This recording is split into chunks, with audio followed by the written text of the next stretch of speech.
Hello, আসসালামু আলাইকুম। আশা করি আপনারা সবাই ভালো আছেন। আজকে আমি একটা বিশাল ভিডিও নিয়ে এসেছি আপনাদের উদ্দেশ্যে। কারণ কিছুদিন আগে ডেনমার্ক সরকার করোনা পরবর্তী সময় বিদেশি কর্মী নিয়োগ বিষয়ক যে প্রস্তাবনা দিয়েছে, সেখানে বাংলাদেশিদের জন্য বিশেষ কিছু সুবিধা রয়েছে। আর তাই আজকে কথা বলবো ডেনমার্ক ওয়ার্ক পারমিট নিয়ে। কিন্তু ডেনমার্কই কেন? কারণ হচ্ছে বাংলাদেশের সাথে ইউরোপের যে দেশগুলোর খুব ভালো সম্পর্ক রয়েছে, তার মধ্যে ডেনমার্ক হচ্ছে অন্যতম সেনজেনভুক্ত কান্ট্রি, এবং যার প্রমাণ হচ্ছে বাংলাদেশের ডেনমার্কের নিজস্ব অ্যাম্বাসি। অর্থাৎ ভিসার জন্য আপনাকে আর ইন্ডিয়া যেতে হবে না, আপনি ডেনমার্কের ভিসা সরাসরি বাংলাদেশ থেকেই পেতে পারেন। পাশাপাশি ডেনমার্কের 80% মানুষ তারা কথা বলে হচ্ছে ইংলিশে, তাই ভাষাগত সমস্যাও নেই।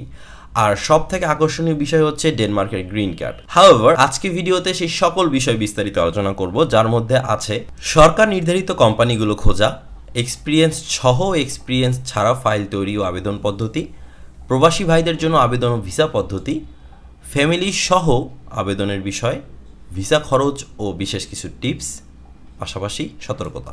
অর্থাৎ ডেনমার্ক ওয়ার্ক পারমিট ভিসা বিষয়ক পূর্ণাঙ্গ ধারণা। কারণ সমস্ত জায়গা থেকে শুধুমাত্র ইম্পর্টেন্ট বিষয়গুলোকে এনে একটার পর একটা সাজিয়ে ধারাবাহিকভাবে আপনাদের সামনে যে প্রেজেন্টেশনটা আমি আজকে দিব, এরকম প্রেজেন্টেশন আপনি অন্য কোনো ভিডিওতে পাবেন না।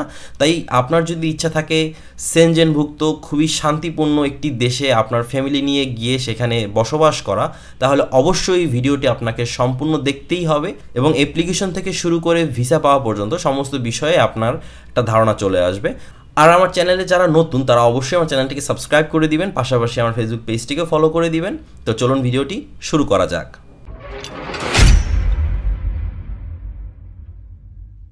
আর তাই সর্বপ্রথম টপিক হচ্ছে আমাদের সরকার নির্ধারিত কোম্পানিগুলো খোঁজা। বিষয় হচ্ছে আমরা যেহেতু সরকারি পদ্ধতিতে অ্যাপ্লিকেশন করব, তাই আমাদেরকে সরকার নির্ধারিত কোম্পানিগুলোতে অ্যাপ্লিকেশন করতে হবে। আর আমি সরাসরি চলে যাব সেই ক্ষেত্রে denmark.dk, ডেনমার্কের সরকারি ওয়েবসাইটে। অ্যাজ আমরা জানি কানাডার সরকারি ওয়েবসাইট হচ্ছে canada.ca, আর ডেনমার্কের সরকারি ওয়েবসাইটের লিঙ্ক হচ্ছে denmark.dk। আর এই ওয়েবসাইটের লিঙ্কটা কিন্তু আমি আমার ভিডিওর ডিসক্রিপশন বক্সে দিয়ে দিব। আর ডেনমার্কের অফিসিয়াল ওয়েবসাইটের লিঙ্কটা কি আপনাদের আগে জানা ছিল কি ছিল না, এটা আমাকে কমেন্ট করে জানাবেন। সেখান থেকে আমরা চলে যাব জব হান্টিং ইন ডেনমার্ক। তো এখানে চলে আসলে আমরা একটা বিষয় কিন্তু অলরেডি লক্ষ্য করেছি যে ডেনমার্কের যে অফিসিয়াল ওয়েবসাইট এবং যে অফিসিয়াল পেজগুলো আছে সব কিন্তু ইংরেজিতে। তার মানে আমি যেটা অলরেডি আপনাদেরকে বলেছি, ডেনমার্কের কিন্তু ম্যাক্সিমাম মানুষ ইংরেজিতে কথা বলে। হ্যাঁ, অবশ্যই তাদের একটা নেটিভ ল্যাঙ্গুয়েজ আছে, সেটাকে ড্যানিশ ল্যাঙ্গুয়েজ বলা হয়। বাট আপনি যদি সেটা নাও জানেন, আপনি কিন্তু মোটামুটি কাজ চালিয়ে যেতে পারবেন ইংলিশ দিয়ে। তো ওয়ার্ক ইন ডেনমার্ক এখানে আসলে আমরা কিন্তু একটা ইন্টারফেস দেখতে পারবো। তো সেখানে জব সার্চ ইন ডেনমার্কের একটা অপশন আছে। আর এখানে সব থেকে মজার বিষয়টা হচ্ছে ডেনমার্কে বর্তমানে 2695টা কোম্পানি আছে, আর যেগুলো সম্পূর্ণ ইংলিশ বেসড। তার মানে হচ্ছে আপনি ইংলিশ ল্যাঙ্গুয়েজ দিয়ে এই কোম্পানিগুলোতে খুব ভালোভাবেই পারফরমেন্স করতে পারবেন। এখন জব আমরা কিভাবে খুঁজে বের করব? তো এখানে লেখা আছে find your new job in Denmark. এখানে একটা অপশন দেওয়া আছে সার্চ ফর জবস, এখানে চলে আসবো আমরা সরাসরি। আমরা এই পর্যায়ে জব ফাইন্ডিং পেজে চলে এসেছি। আর এই পেজটায় আসার সরাসরি যে লিঙ্ক, সেটা কিন্তু আমি আমার ভিডিও ডিসক্রিপশন বক্সে, পাশাপাশি আমার ফেসবুক পেজে পোস্ট আকারে দিয়ে দিব। সেখান থেকে আপনারা এই পেজে সরাসরি চলে আসতে পারবেন, আপনাদের এত কিছু খুঁজতে হবে না। তো এখানে আসার পরে এখন আমরা কীভাবে জব পোস্টগুলো দেখব। ধরেন আপনি as a farm worker apply করবেন, যেটা কমন একটা পোস্ট বাংলাদেশ থেকে অ্যাপ্লিকেশন করার জন্য। তো আপনি এখানে সরাসরি লিখবেন ফার্ম ওয়ার্কার। ফার্ম ওয়ার্কার লিখলে দেখবেন এখানে cow farm worker, cow farm, তারপর হচ্ছে পিক ফার্ম, তারপর হচ্ছে অন্যান্য যে ফার্মগুলো আছে সব কিন্তু এখানে চলে আসবে, যেগুলো অ্যাভেলেবেল পোস্ট আছে। তো পাশাপাশি আপনি যদি ক্লিনার হিসেবে অ্যাপ্লাই করেন, লিখবেন ক্লিনার। তো ক্লিনার যদি লেখেন, সেক্ষেত্রে মোটামুটি আপনার কাছে ক্লিনার রিলেটেড যে পোস্টগুলো আছে সেগুলো কিন্তু এখানে চলে আসবে। এই ভিডিওতে আমি আপনাদেরকে অ্যাপ্লিকেশন প্রসেসটাকে আরও ফ্যাসিলিটিং করার জন্য, আরও সহজ করার জন্য কিছু অ্যাপ্লিকেশন করে দেখিয়ে দিব, যাতে আপনাদের কাছে প্রত্যেকটা স্টেপ একেবারে ক্লিয়ার হয়ে যায়। আপনারা যদি ডেনমার্কে জব অ্যাপ্লিকেশন করতে চান, আপনাদেরকে একটা রিজুমি প্রয়োজন হবে আর একটা কভার লেটার প্রয়োজন হবে। আর রিজুমিটাকে হতে হবে ঠিক এই ফরম্যাটে, কারণ এই টেমপ্লেটটা কিন্তু আমাদের সরকারি ওয়েবসাইট থেকে ডাউনলোড করা। সেখানে তারা ইনস্ট্রাকশনগুলো দিয়ে দিয়েছে যে আপনার রিজুমিটা ঠিক কীরকম হবে এবং আপনার রিজুমির স্ট্রাকচারটা ঠিক কীরকম হবে। এখানে 2 পেজের একটা রিজুমি দেওয়া হয়েছে, তার মানে হচ্ছে আমাদেরকে রিজুমিটা 2 পেজের মধ্যেই শেষ করতে হবে। তো এই স্ট্রাকচার অনুযায়ী আমি একটা রিজিউমি তৈরি করেছি আপনাদের সাথে শেয়ার করার জন্য। সেটা হচ্ছে এরকম, যেখানে প্রথমে আপনার থাকবে নাম, তারপর হচ্ছে আপনার অ্যাড্রেস, বর্তমান অ্যাড্রেস, প্রেজেন্ট অ্যাড্রেস যেখানে আপনি আছেন, তারপর আপনার ফোন নাম্বার এবং ইমেল, এটা থাকবে প্রথম অংশে। তারপরে হচ্ছে আপনার এইজ অ্যান্ড ন্যাশনালিটি, যেটা কিন্তু তারা এখানে উল্লেখ করে দিয়েছে, আপনাকে সেটা লিখতেই হবে। ন্যাশনালিটি মানে হচ্ছে আপনি যেহেতু ডেনমার্কের বাইরে থেকে অ্যাপ্লিকেশন করতেছেন আর এটা হচ্ছে ফরেন ওয়ার্কার রিক্রুটমেন্ট জব, তাই আপনাকে ন্যাশনালিটিটা লিখতে হবে। তারপরে হচ্ছে আপনি আপনার পোস্ট সম্পর্কে কিছু বলবেন, আপনার ক্যারিয়ার সম্পর্কে একটা সামারি দিবেন, আপনার এখানে ছবি দিবেন একটা হোয়াইট ব্যাকগ্রাউন্ডে, এটা স্কোয়ার দিতে পারেন অথবা গোলও দিতে পারেন, এটা আপনার ইচ্ছা। আমি গোল দিয়েছি জাস্ট ফর ডিজাইন। তো সেখানে এক্সপিরিয়েন্স দিয়ে শুরু করবেন। এখানে যদিও বলা আছে যে আপনি এডুকেশন দিয়ে শুরু করবেন, কিন্তু এটা খুব একটা মেজর বিষয় না, আপনি চাইলে এক্সপিরিয়েন্স দিয়ে শুরু করতে পারেন। কারণ এখানে একটু ফ্যাক্টটা হচ্ছে এই ভাইটা অনলি হচ্ছে এসএসসি পাস। তো আমি চেয়েছি আগে তার এক্সপিরিয়েন্সগুলো কোম্পানি দেখুক, তারপর এডুকেশনে আসুক। কারণ হচ্ছে যে যদি সেখানে এডুকেশনটা থাকে, যেহেতু সে ডিপ্লোমাও করেনি, সেই ক্ষেত্রে একটা নেগেটিভ ইমপ্রেশন প্রথমে চলে আসতে পারে, সেই কারণে আমি এক্সপিরিয়েন্সটা সর্বপ্রথমে রেখেছি। নেক্সট পেজে যেটা থাকতেছে সেটা হচ্ছে যে হাইলাইটেড এক্সপিরিয়েন্স, মানে তার এক্সপিরিয়েন্সের ভিতরে যেই এক্সপিরিয়েন্সটা সে হাইলাইট করতে চাচ্ছে, যে কাজটা সে হাইলাইট করতে চাচ্ছে, অথবা রিসেন্ট কোনো প্রজেক্ট, সেটা এখানে দেওয়া হয়েছে। এডুকেশন কোর্স, যে শর্ট কোর্স বা লং কোর্স যেটাই হোক, যেগুলো সে করেছে সেই কোর্সগুলো দেওয়া হয়েছে। তারপর হচ্ছে কম্পিউটার প্রফিসিয়েন্সি, যেটা দিতেই হবে, কম্পিউটার সম্পর্কে কাজ আপনি ঠিক কী কী জানেন না জানেন সেগুলো দিতে হবে। তারপর হচ্ছে রেফারেন্সের কথাটা এখানে বলা হয়েছে, কিন্তু এটা হচ্ছে আপনার অপশনাল। যদি আপনি কোনো প্রফেশনাল জবের জন্য অ্যাপ্লিকেশন করেন সেই ক্ষেত্রে আপনাকে রেফারেন্স দিতে হবে। আর যদি আপনি প্রফেশনাল জবের জন্য অ্যাপ্লিকেশন না করেন, such as cleaner, farm worker, kitchen helper, এই ধরনের জবগুলোর জন্য কিন্তু কোনো রেফারেন্স প্রয়োজন হবে না। যাই হোক, এইভাবে আপনারা রিজিউমিটা তৈরি করবেন। তারপরে হচ্ছে একটা কভার লেটার লাগবে, যে কভার লেটারটা আপনারা কোম্পানির রিকোয়ারমেন্টের জন্য যে লিখে নেবেন যে কোম্পানি আপনার কাছে কী চাচ্ছে। ফর এক্সাম্পল আমি আপনাদেরকে একটা জব পোস্টিং দেখিয়ে দিচ্ছি ইলেকট্রিশিয়ান হিসেবে। এখানে আমি আর ইলেকট্রিশিয়ানের একটা জব পোস্টিংয়ে চলে এসেছি, সেখানে রিকোয়ারমেন্টস কিন্তু দেওয়া আছে educated as an electrician and you are able to speak and understand English, মানে হচ্ছে আপনাকে ইংলিশ বলা এবং বোঝা জানতে হবে। তার মানে আপনাকে শুধুমাত্র ইংলিশ জানলেই হচ্ছে, আপনার অন্য কোনো ল্যাঙ্গুয়েজ কিন্তু জানতে হচ্ছে না। আর এইটাই হচ্ছে ডেনমার্কে অ্যাপ্লিকেশন করার সব থেকে বড় প্লাস পয়েন্ট, যেটা অন্যান্য ইউরোপ কান্ট্রিতে একটা ব্যারিয়ার হিসেবে কাজ করে। তো এখানে কোম্পানির নাম দেওয়া আছে, এটা হচ্ছে কোম্পানির নাম, পাশাপাশি হচ্ছে আপনার কন্ট্যাক্ট পার্সন, যে HR ডিপার্টমেন্টে যে আছে তার কন্ট্যাক্ট পার্সন দেওয়া আছে, কিন্তু এখানে মেনশন করে দিয়েছে আপনার যদি ইন্টারেস্টেড হন আপনার সিভিটাকে এইখানে পাঠাতে হবে। যদি এখানে কোনো ধরনের মেইল অ্যাড্রেস না থাকে আপনারা কিন্তু এই কন্ট্যাক্ট পার্সনে দিয়ে দিতে পারেন, কোনো সমস্যা নেই। তো এখান থেকে আমি আমার কোম্পানির নাম যেটা পাচ্ছি সেটাকে আমি আমার এই কভার লেটারে লিখে নিব। তারপরে এখানে আমি যেদিন অ্যাপ্লিকেশন করতেছি সেই ডেটটা দিয়ে দিব। আর আমি এখানে একটা কভার লেটার লিখেছি তাদের রিকোয়ারমেন্টস অনুযায়ী, কভার লেটারটা লিখেছি, নিচে হচ্ছে আপনার নাম, ফোন নাম্বার যা যাওয়ার দিয়ে আপনাদের কভার লেটারটা ডান। আর এই কভার লেটার এবং এই রিজিউমিটাকে অবশ্যই PDF ফরম্যাট করে নিতে হবে। তো এই গেল মোটামুটি ফাইল মেকিং এর বিষয়। এখন কথা হচ্ছে যদি আপনাদের এক্সপিরিয়েন্স না থাকে সেক্ষেত্রে কি করবেন। বিষয়টা হচ্ছে আপনি বর্তমানে যদি নন প্রফেশনাল কোনো কাজের সাথে জড়িত থাকেন দেশে অথবা দেশের বাইরে, তাহলে আপনারা আপনাদের বর্তমান যে প্রফেশন আছে সেটাকে এখানে লিখবেন।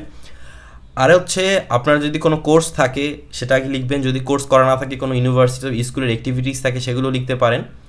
তারপর হচ্ছে এডুকেশন যদি খুব ভালো থাকে এডুকেশনটাকে হাইলাইট করতে পারেন। যার যেই সেকশনে কোয়ালিফিকেশন আছে সেই সেকশনের বিষয়ে কিন্তু রিজিউমিতে বলবেন। আর এই রিজিউমি এবং এই কভার লেটারের ডক ফাইল এবং PDF ফাইল স্যাম্পল আকারে আমি কিন্তু আমার ড্রাইভে আপলোড করে সেটা ডাউনলোড লিঙ্ক আমি আমার ভিডিও ডিসক্রিপশন বক্সে পাশাপাশি আমার ফেসবুক পেজে দিয়ে দিয়েছি পোস্ট আকারে। সেখানে গিয়ে কিন্তু আপনারা এই ডকুমেন্টসগুলো ডাউনলোড করে জাস্ট আপনার নাম, আপনার অ্যাড্রেস এগুলো চেঞ্জ করে দিতে পারবেন, সব এডিটেবল। আমি আপনাদের উদ্দেশ্যে, আমার ভিউয়ারদের উদ্দেশ্যে সব সময় সমস্ত ফাইল শেয়ার করে দিই। তাই আপনাদেরকে আর কষ্ট করে এই ফরম্যাটগুলো দেখে এই বিশাল লেখাগুলো পড়ে আর এই ডকুমেন্টসগুলো তৈরি করতে হবে না। আপনাদের উদ্দেশ্যে আমি এই সম্পূর্ণ ডক ফাইলটা শেয়ার করে দিচ্ছি, যেটা জাস্ট আপনারা ডাউনলোড করে এখান থেকে আপনাদের ইনফরমেশনগুলো চেঞ্জ করে নিলেই হচ্ছে।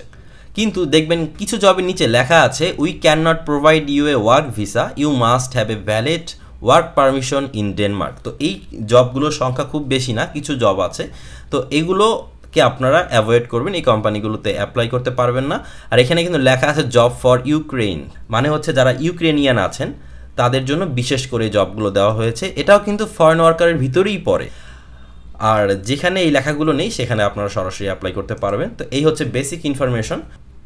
মানে অ্যাপ্লাই করার জন্য যেটা করব, যেহেতু কোম্পানি এখানে লিখে দিয়েছে যে আপনার CV ইংলিশে লেখা আছে, সিভিটাও কিন্তু ইংলিশে, নট ড্যানিশ। আপনাকে ডেনমার্কের ভাষায় লিখতে হবে না, আপনি ইংলিশে লিখবেন। এই ওয়েব মেইল অ্যাড্রেসটাতে আপনাকে মেইল করতে হবে। তো মেইল অ্যাড্রেসটা আমি কপি করে নিলাম।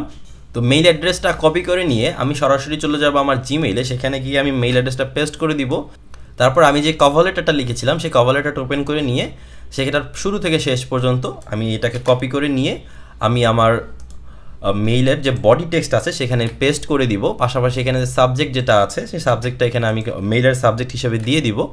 তো লেখাটা দিয়ে দেওয়ার পরে আমি আমার যে অ্যাপ্লিকেশন ফাইল আছে সেখান থেকে আমি ড্যানিশ রিজিউমি এবং কভার লেটার এই দুটোকে আমি এখানে পেস্ট করে দিব। অবশ্যই অ্যাপ্লিকেশন করার আগে এটাকে রিনেম করে আপনার নিজের নামে করে দিবেন। এটা আমি জাস্ট আপনাদের বোঝানোর জন্য এটাকে অ্যাড করলাম। এটাকে অ্যাড করে জাস্ট এখান থেকে সেন্ড করে দিলেই হবে, তাহলেই আপনাদের অ্যাপ্লিকেশন ডান। আমি সেন্ড করতেছি না, কারণ এখানে আমি নাম আর ফোন নাম্বার এগুলো হাইড রেখেছি আপনাদের দেখানোর উদ্দেশ্যে। আমি এই পর্যন্ত নিয়ে আসলাম, এখান থেকে জাস্ট সেন্ড করলে আপনার অ্যাপ্লিকেশনটা কমপ্লিট হয়ে যাবে।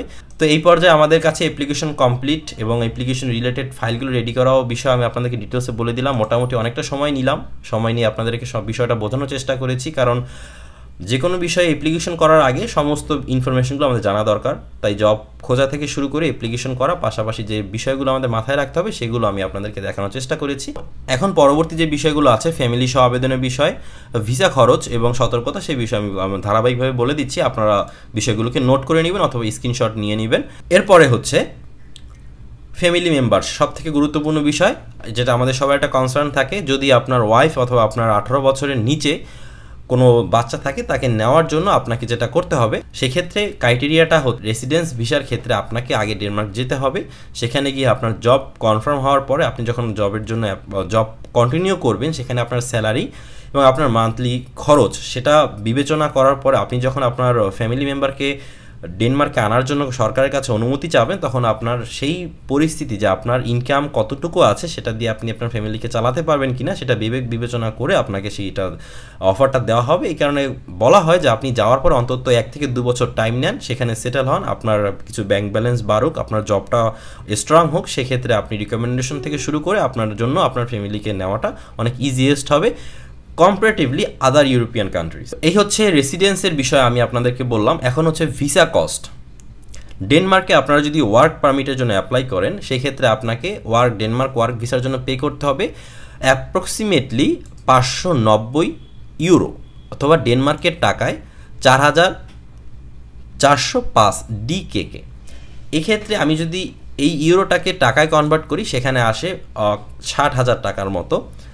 এটা হচ্ছে আপনার ডেনমার্কের ওয়ার্ক পারমিটের কস্ট। এর পাশাপাশি মেডিকেল, পুলিশ ক্লিয়ারেন্স থেকে শুরু করে অন্যান্য যাবতীয় ডকুমেন্টস রেডি করার জন্য আপনার আরও 20,000 টাকার মতো লাগতে পারে। আর সেই ক্ষেত্রে আমি বলেছি যে আপনাদের 80,000 টাকার মতো লাগতে পারে সমস্ত পেপার ওয়ার্কস কমপ্লিট করতে।